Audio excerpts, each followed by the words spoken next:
Hi, this is Dr. Adrian Lopresti. Join us on FX Medicine next week, where we'll be talking to Dr. Uma Nadu, talking about the relationship between food and mood and what practitioners can do to help support their clients. Subscribe to us on your favourite podcast app and follow us on social media to make sure you never miss an episode.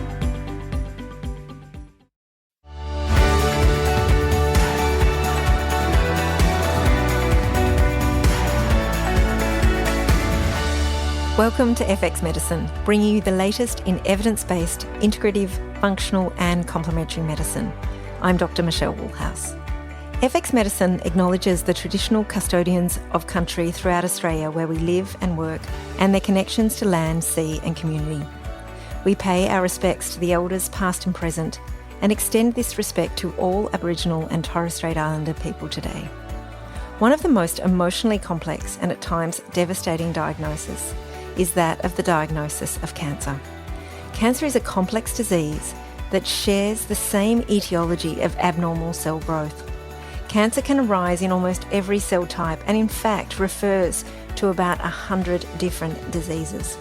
A recent article published in Current Oncology in 2019 goes into great detail regarding the deeper meanings of integrative naturopathic principles when it comes to oncology. It encourages practitioners to focus on more than just the disease and to explore with patients other factors such as overall physical and emotional health and issues such as intimacy, spirituality and meaning.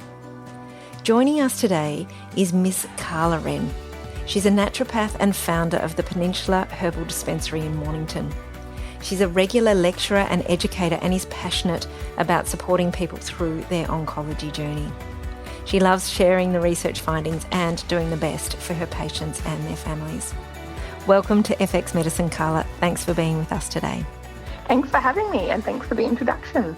So I know you see a lot of women with, say, for example, breast cancer, a really common cancer in modern times, and women are particularly focused on holistic well-being. So Carla, let's just start off by what sort of things are women coming to see you for today? Yes, they usually come in one of three stages.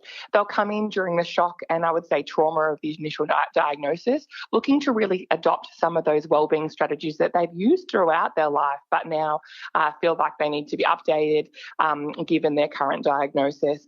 Then there'll be the patients that will come during the early stages of their treatment because they're starting to experience some side effects. So they might be having hot flushes or they might be having trouble with insomnia, or maybe they have some kind of other comorbidity that's being flared up by the treatment that they're undergoing for their oncology practitioner through standard oncology. And then the final group of patients I see are ones after their treatment, where they're really looking to pick themselves back up and get back to where they were before their diagnosis.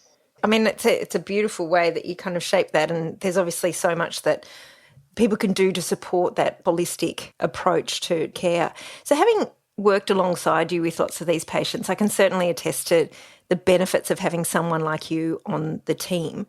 Can you share with us kind of your basic general oncology support strategy? And also, I guess, how do you kind of see your scope within that holistic oncological team, like me being a GP, and we've got sometimes an oncologist, a radiation oncologist, an exercise physiologist, etc. Yes, I think that's a really good point. Everyone has such a big part to play, and I certainly see myself as a smaller cog in the wheel. And my thoughts are about really how I can support the patient's whole health. So certainly in Australia and in most other Western countries, patients are getting fantastic care through those oncologists, GP, radiation oncologists, and a lot of the other support team around it. But what is often forgotten or can be improved is that the patient just feels like their overall health isn't being looked at or supported in the way that they might need. So like I mentioned, comorbidities. So the four areas that I really think of is how can I support my patient to have the best overall health? How can I help them with side effects?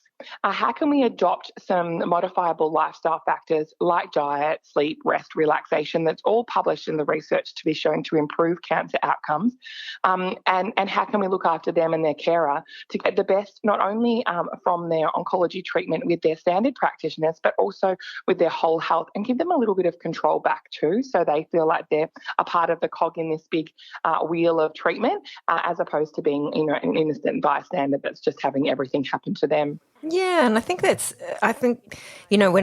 when I speak to my patients about looking at the whole of their health, they start to feel a lot more empowered. Can you tell us a little bit about, just break some of those things down in terms of what is your overall aspect of diet, nutrition, or insomnia or lifestyle? Like, where do you start? Do you have kind of like a way or an approach that you start with? Yeah, I think, we have to remember that, yes, cancer is devastating. And I love that you pointed out that, there is around 100 different types of cancer conditions, and that there's really a diverse range of experiences people have within that. So we consider that in the initial consultation and subsequent consultations, but we also consider those comorbidities or things that might be causing issues. When we come down to the modifiable lifestyle factors like diet and sleep, I do a really thorough assessment just to see where they're at. We might use some questionnaires to understand the quality of the sleep and how restorative their sleep is. And then we lean into what we've always done as naturopaths or integrative practitioners and support them using some complementary medicines or some education around sleep hygiene, or the appropriate dietary principles for them. And there's so much evidence on that to how we can incorporate that safely into cancer care. So, if someone's experiencing a breast cancer that's hormonally dependent, we might consider a group of herbs for sleep, but we need to be really mindful that those herbs don't have any estrogenic action. So the subtle differences are just really around adopting that research and also ensuring the patient's safety given their current diagnosis. Yeah, great. So what are the things that you might look out for example, like using the example that you gave, just using herbs for sleep, and one of the things that you might want to look out for, is there something that you see commonly in patients? Because I know also, like, so many people are self-prescribing. I mean, I was at Chemist Warehouse this week, and that's an overwhelming experience from a nutritional supplement. Rows and rows and rows of nutritional supplements. And so lots of people are self-prescribing, because, some people that have had a diagnosis really are desperate, to support themselves. And what are some of your concerns, or what are some of the common things that you have seen that you can pick out? Yes, so kind of in two areas. If we go back to that example I gave about the estrogen-dependent breast cancer and insomnia, if you walk into many different retailers to purchase something for sleep, the majority of those just happen to have estrogenic herbs in. So we have to be very cautious, because our patient, we can't expect them to know this. You and I and many of the audience have studied for years to kind of learn these things, and it just so happens that there are herbs in there that we have to avoid. So I do have reservations about self-prescription because of there is such easy risk of interactions. Just as a general across the board self-prescribing risk, I'd have to say the number one concern I have is the use of curcumin. Don't get me wrong, I absolutely love it, and it has a huge amount of research in complementary medicine, but used alongside standard oncology, it can cause some pretty significant interactions. And so that's probably the one that I see most common. Many people will have it on a dietary level, and that's not so much of a concern. But supplements that are getting higher and higher in dose and bioavailability can be a problem if taken at the same time as some chemotherapies. So in terms of safety concerns, what do you do? Do you avoid it altogether, or is there a timing aspect that needs to be considered? Yeah, there's some really great research on this, and it comes down to some calculations to do with the half-life of the medications and the half-life of the pharmaceuticals or supplements that the patient's taking. There's a really great guide called the Golden Rule that helps us calculate this, but when in doubt, we have to avoid it because there are so many options. I talk to the patients during the initial consultation about the toolbox that they have available to them from a complementary medicine perspective. And generally, if it's going to have any risk of interaction, barring a very few exceptions where I might interact and engage the help of the oncology or the pharmacy team within the hospital setting, we would just avoid those. there's always other times to use them, and there's always something else we can use. So I strongly recommend people getting someone to access and check that safety. The unfortunate thing is the databases that provide all of this information aren't free to access for everyone. So I feel like there's a bit of a challenge there to be able to truly find out all the interaction potentials. But nonetheless, I guess the warning is sometimes naturals aren't safe, especially when you're trying to combine them with something that's so active and so important as their standard oncology treatment.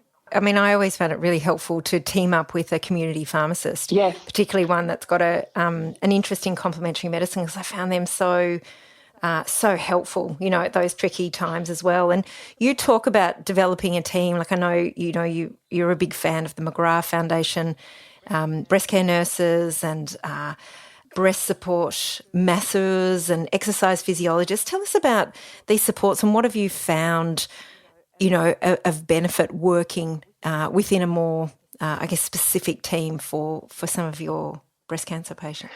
Yeah, look, I think, the patient has so many different elements to the case, and I think as clinicians, we certainly can't tackle all of those. I think that exercise physiologist is a really great example. Again, there's so much research into oncology and the benefits of movement and exercise. But in the scope of the consultation time period that I have and with my qualifications, advising patients on a detailed exercise prescription is certainly not something I can do. And I know that I'm not going to get the best for my patient if I do that. So engaging someone like an exercise physiologist, or you mentioned the McGrath Foundation and all of their services. We have a local support group and some really great nurses who are able to provide a different element to what I can provide. And I think the last 2 years have certainly taught me that patients need this. The systems are tending to be overwhelmed. Patients might not be feeling heard as much as they perhaps used to. And so giving them avenues to get support from other people just gives them more of a cushioning and a feeling of being able to access care from a variety of different clinicians and people who can just support them in different ways. Yeah, I think COVID-19 and all those lockdowns have actually revealed just how much we need support. I know there's a lot of evidence on social support and having support groups or that ability to kind of, offload a lot of the trauma or sharing a common human journey is so powerful for healing as well. One piece of very interesting research that I did see lately is just the amount of information that's suggesting, surprisingly, I was quite surprised by it, and it'd be interesting to hear what you think, is that the research shows that even if patients are to access those services in telehealth or in online support groups, they still get the same benefit as if they were to access, a practitioner in a clinical setting or a support group in a clinical setting. And I thought that was quite interesting given the restrictions that some people will be facing both in Australia and around the world. So, it's good to know that we can still give that level of care. I just sometimes think more people helping is a better situation at the moment. Yeah. I mean, we've been forced into the telehealth role and the online support groups has certainly been fantastic for some people who haven't been able to get there, reduces travel time, increases convenience. And so there's definitely lots of benefits. I've heard you speak about what the evidence has coined is called the hallmarks of cancer. What do they mean by that, and how do you use that to enrich your oncology support program? Yeah, so the hallmarks of cancer are really based around some published articles and some extensive research by some of the world's best cancer researchers and clinicians, looking at how we can understand cancer. And it's evolved over the last, I'd say 15, maybe even longer years to really encompass the kind of drivers that might be considered in cancer. Now, this was put together to really help standard oncology choose the type of prescriptions and treatment that might be most appropriate for patients. But we can also look at that from a driver perspective and how our complementary medicines interact and play a part in these drivers. And so the hallmarks or drivers are something we can use as a guide. You could also call them hallmarks of wellbeing when it comes to complementary medicine. We can ensure that we make and meet all the different targets that we know are going to drive or increase the risk or severity of this cancer affecting the patient's quality of life and length of life. Yeah, brilliant. So can we break these down a little bit? Because I know that there's a really beautiful way of kind of shaping them into these 5 different kind of areas. So let's start. We've got the chemopreventatives aspects of looking at the role of support in oncology. So let's break them down because we've got a few. So what do you mean by chemopreventative, and how do you approach that part of so the chemopreventatives are program? very, very interesting, and it's an area that lots of people will come in natural medicine or will be on Dr. Google at home trying to look at those anti-cancer therapies, and that's really something that we can't use as a term. Chemopreventatives is kind of the most comparable term, and really what it's talking about, if we break it down, which is quite different to perhaps what the consumer might be looking for, is that these things can help with some of those hallmarks of cancer. It can help in the research, published research, to change some of the ways that cancer behaves in the body. So chemopreventatives are looking at that whole system interaction and how we can use some of the complementary medicines appropriately, and they're not always appropriate, alongside or at different times of the treatment to really improve some of those key drivers in oncology. So can you give us an example? Yeah, so things like turmeric, which I mentioned before, tends of being one of the most popular prescriptions, but we have to be quite cautious of that. Things like green tea, Japanese knotweed, there's a huge amount. And I guess it's understanding the right time to pull those things out of our toolbox. And I think it lends itself to bring up that comment of more is not always better. So with my prescriptions, I'm really trying to drill down what nutrients or herbs or lifestyle advice or dietary advice can we use that is the least possible to get these outcomes. So what has lots of different actions? And I think the medicinal mushrooms is one that I like. They're a chemopreventative, and I know we'll talk about them and how they help the immune system shortly, but they also have that chemopreventative action. So we can use them to get multiple actions. And that's what I try and do so our patients don't end up on a whole plethora of things, because that's just another recipe for some safety concerns. Yeah, I'm a big fan of medicinal mushrooms myself. Whenever I look into mushrooms, they blow my mind. So the next thing in this shaping of the hallmark of cancer, we talk about anti-inflammatories. I mean, inflammation is a massive driver. We can see it in a pro-inflammatory, anti-inflammatory form. We know that the body loves to have a really good balance of inflammation as well, but anti-inflammatories, or, we live in a very pro-inflammatory world. It seems like everything, that we do seems to inflame the body. So, anti-inflammatory pathways or working to de-inflame the body is a part of this hallmark of cancer. Can you talk to us a little bit more about what you mean by that? Yes, definitely. So the tumour-promoting inflammation is the key within the hallmarks of cancer, and it's really talking about that microenvironment on a cellular level that the tumour grows in, and the fact that inflammation on a cellular level but also on a systemic level is going to be detrimental to the progression of the cancer. I also find that inflammation, as we know, is so important in so many areas. So I think a lot of the comorbidities that patients are experiencing are also directly related to inflammation. Even if we go to something like depression and mental health, we can see that signs of neuroinflammation. So getting the inflammation under control in oncology is very similar to getting the inflammation under control in just about every complex or chronic modern disease that has that inflammatory connection. So we think about things like omega-3s. Again, we think about curcumin, PEA, resveratrol, and just all the dietary and lifestyle changes we can make. If someone's staying up late and eating the wrong food and having too much coffee and doing all the things we know that cause inflammation, we need to teach them how to address those things too. Yeah, absolutely. I mean, that's that holistic sort of approach. And exercise is very anti-inflammatory as well. So, but again, not too much and not too little. So, it's all that sense of moderation, which is really, really inspiring. So let's get on to immunomodulators. As we know, we're going to talk about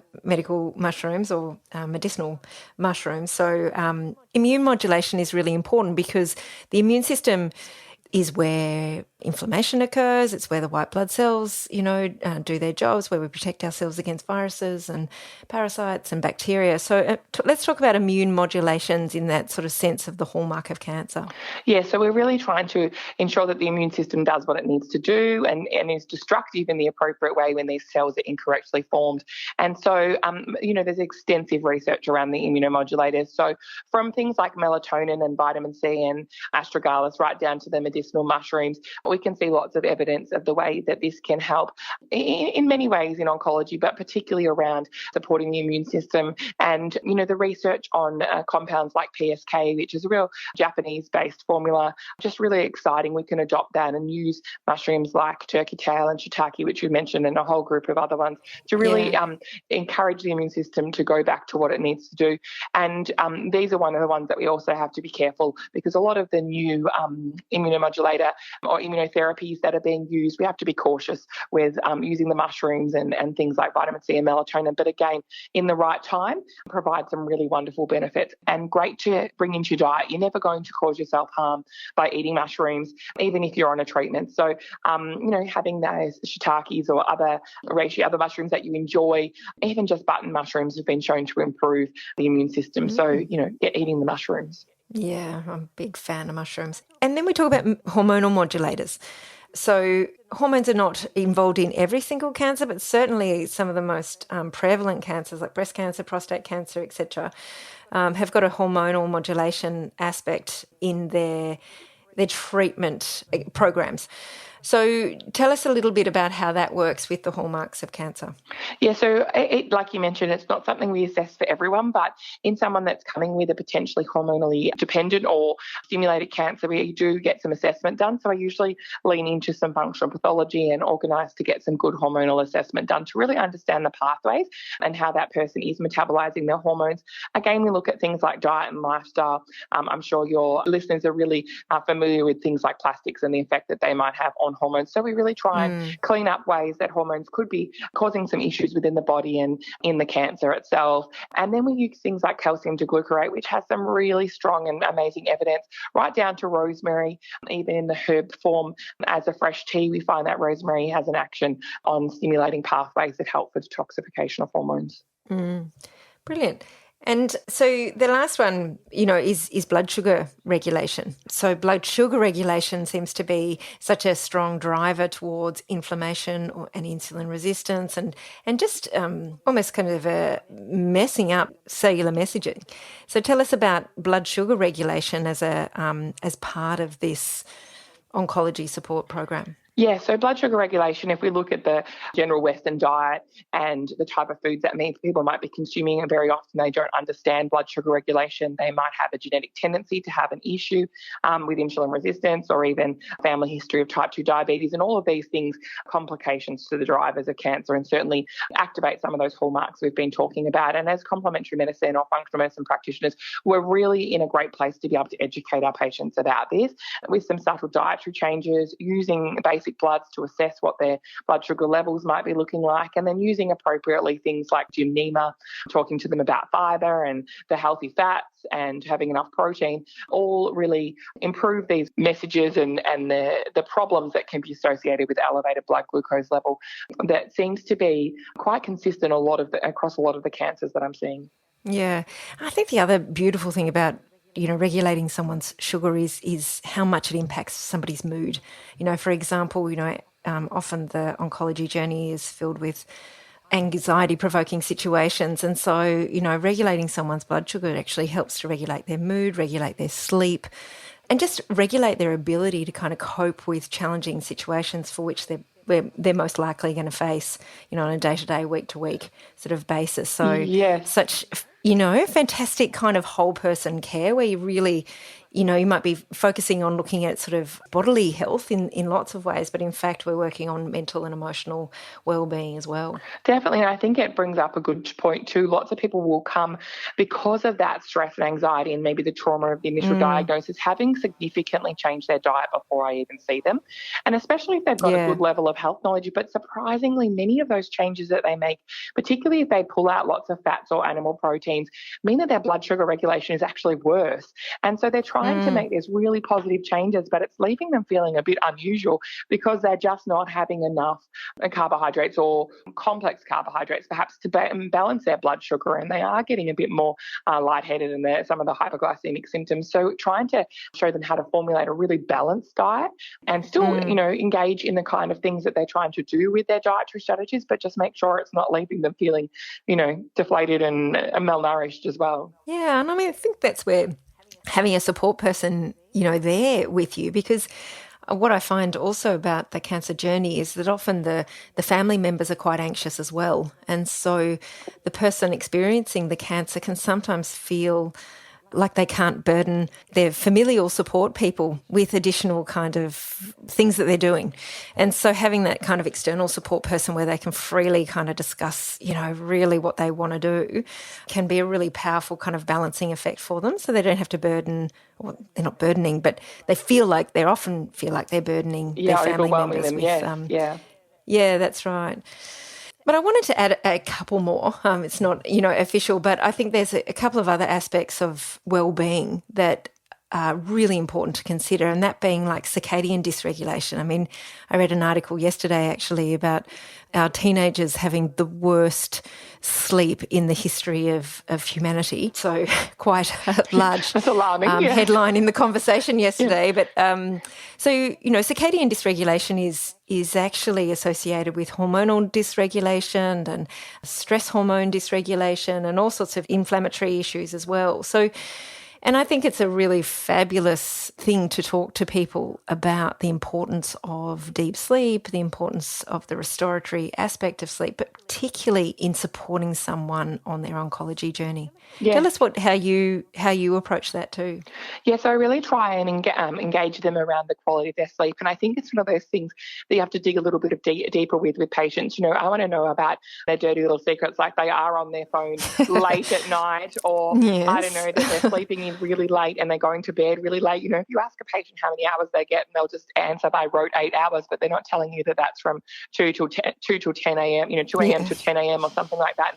The research shows that that's not ideal. And so really trying to gently educate them in the right direction. If they're having trouble with sleep, give them some really good avenues to support their sleep, and talking to them about, like you mentioned, all the things that are affected by their sleep.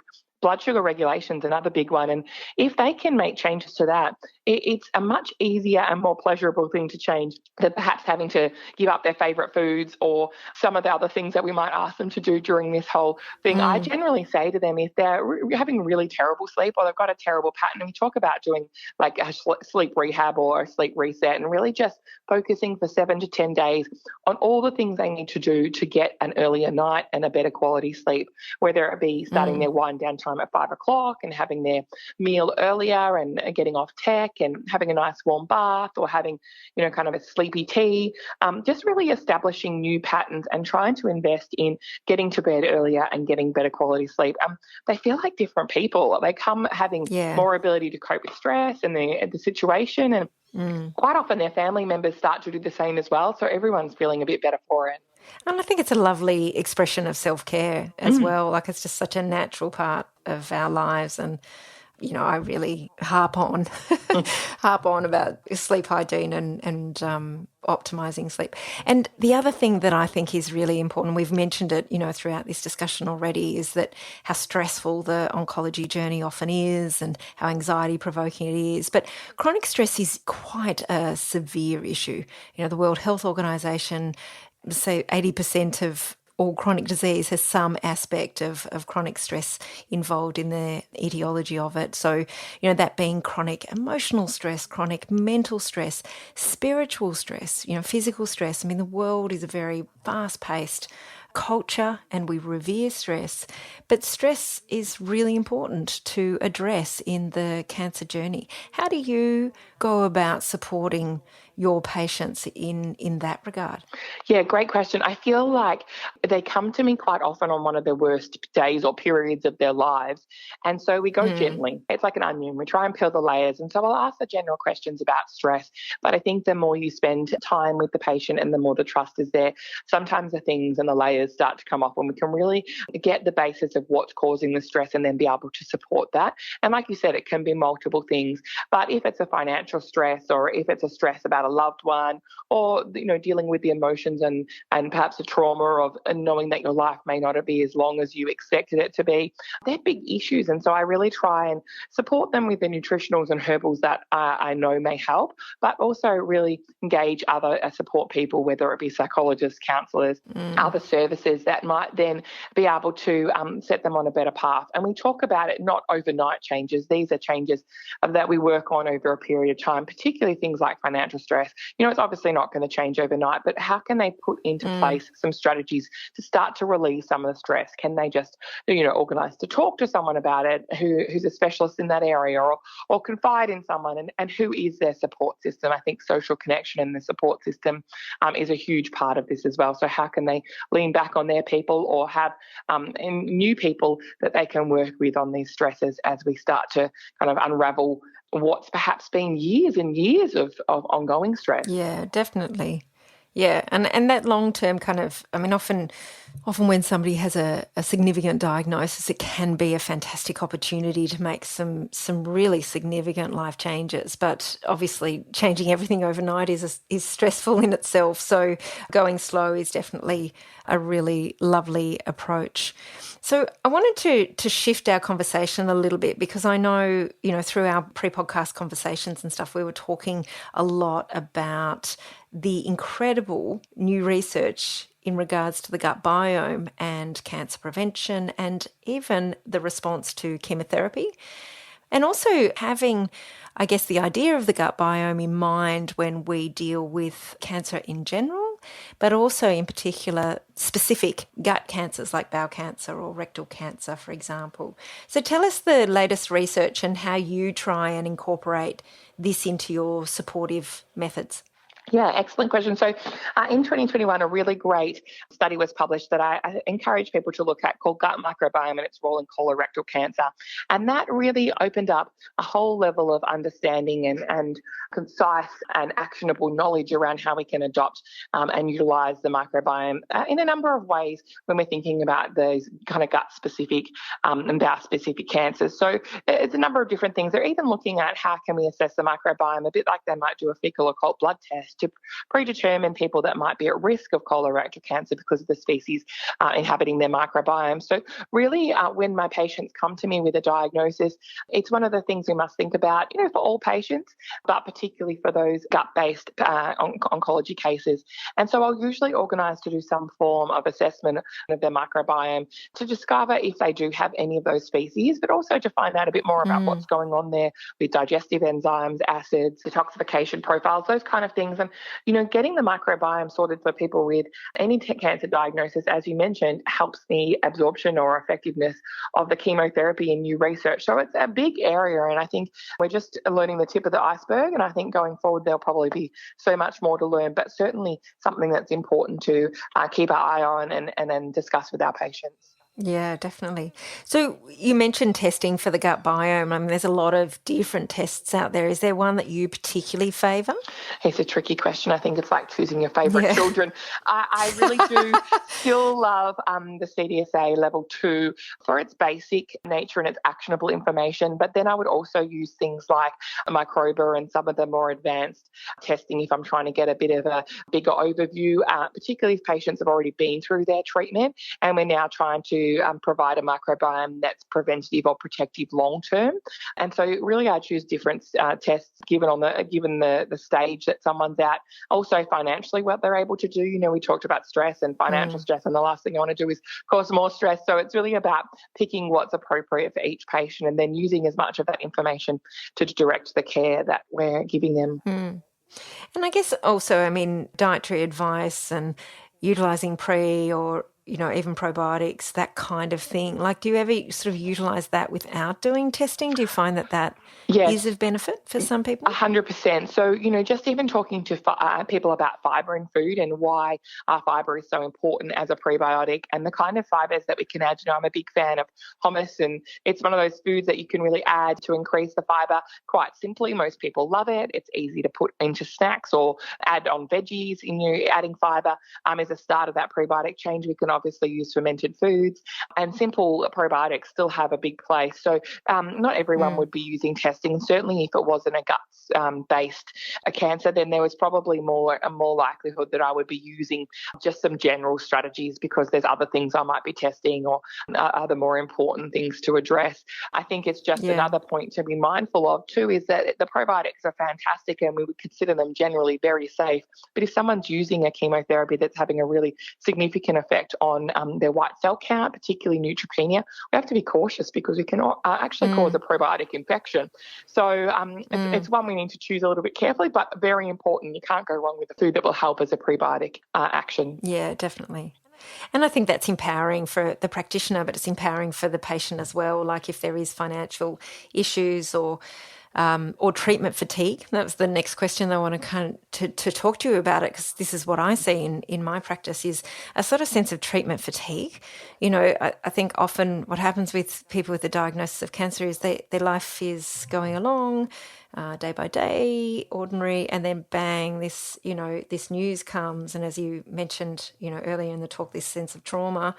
But then there's this enormous change in your life where you're seeing multiple different practitioners, sometimes daily, sometimes, every week. And it's a huge change for people. And what I see is a sort of sense of treatment fatigue, and I know that you would consider this, in your patients. So how do you support people, with that? And I guess from a whole person lifestyle medicine, it's ongoing ideally.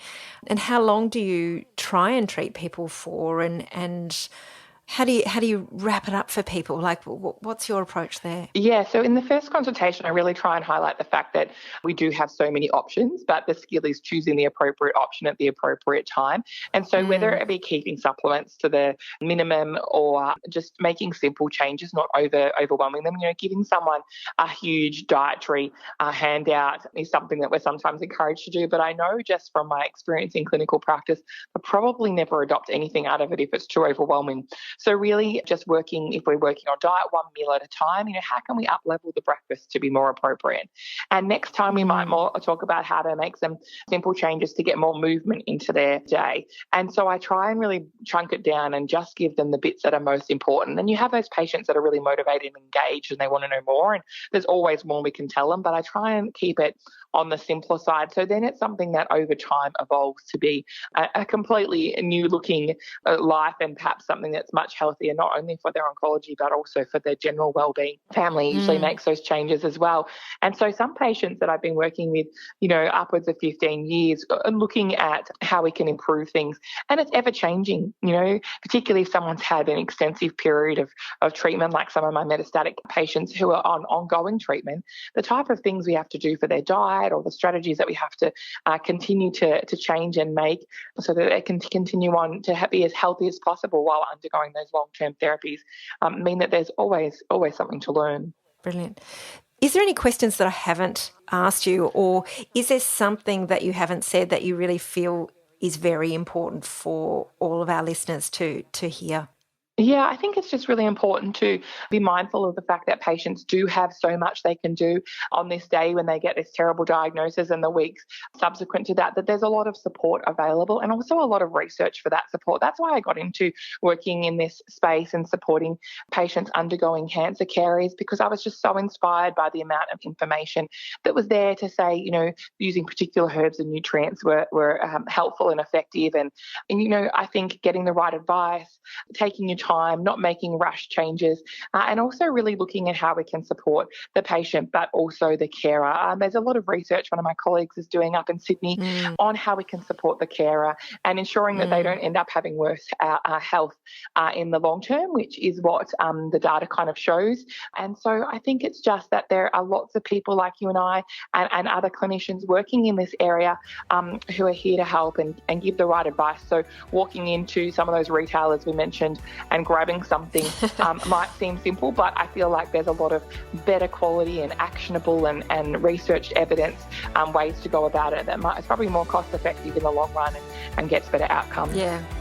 And Carla, thank you so much for being with us today. I love your idea of the toolbox. I think that's such a beautiful thing because, sometimes complementary medicine can be overwhelming in just how much benefit and how much support it can have. So knowing that we've got a toolbox and really supporting patients to understand that we've got choices within lifestyle medicine and within complementary medicine, and there's so much opportunity for patients to improve their health at such a vital time in their lives. And the work that you're doing in this space is so important, and just so appreciate your passion, and I know that you're hugely appreciated by your community.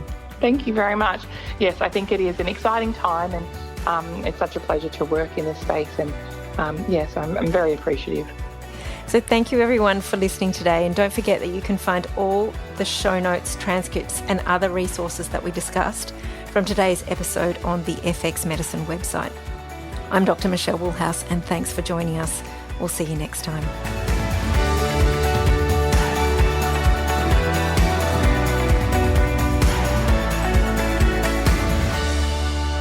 This podcast is intended as healthcare practitioner education only, and it is not a substitute for medical advice, diagnosis, or treatment. Make sure you never miss an FX Medicine episode by subscribing to us on Apple Podcasts, Google Podcasts, and Spotify. You can also follow us on LinkedIn, Facebook, and Instagram.